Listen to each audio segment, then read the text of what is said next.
À Porto, deuxième ville du Portugal, les traditions perdurent et parfois elles prennent des allures imposantes. Depuis plus de 2 siècles, toute la cité vit au rythme de la musique des guitares portugaises.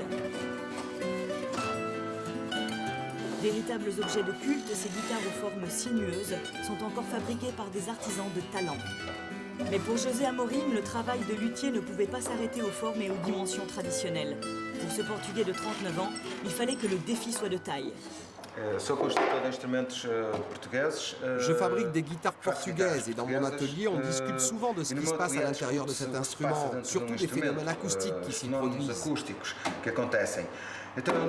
Alors j'ai eu une idée, vu qu'on ne peut pas réduire les gens pour qu'ils puissent entrer dans l'instrument.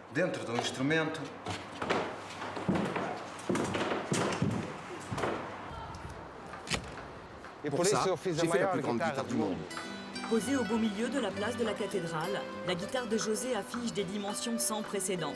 16,80 mètres de long pour 8 mètres de large. Plus de 4 tonnes de bois de 5 essences différentes. Un travail gigantesque, mais d'une précision extrême. Tout a été construit à la main et les cordes sont en acier. Ça a pris autant de temps que pour faire un enfant. 9 mois de travail. Ici, il n'y a rien en contreplaqué ou matériaux de ce genre. C'est une vraie guitare portugaise.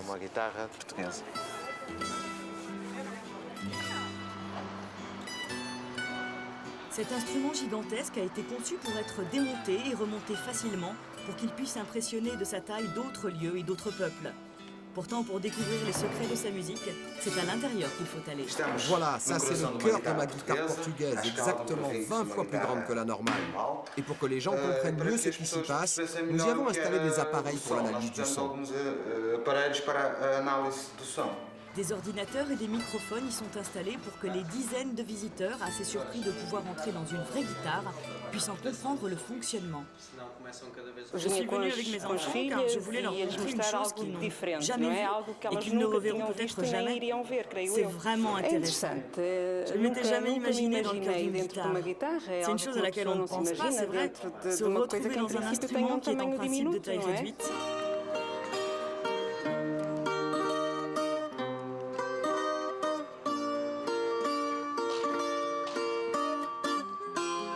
En effet, la grande guitare en surprend plus d'un, et d'ailleurs les visiteurs ne sont pas les seuls à lui rendre hommage. Tous les jours, des groupes de jeunes musiciens de fado, la musique traditionnelle portugaise, viennent jouer quelques mélodies comme pour remercier cette grand-mère de toutes les guitares.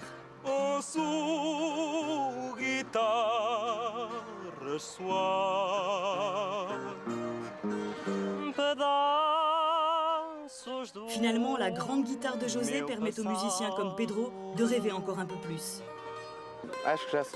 Oui, j'avais rêvé de ça. J'avais rêvé de jouer une guitare de cette taille. Et avec ça, peut-être être entendu plus seulement au Portugal, mais aussi dans d'autres pays.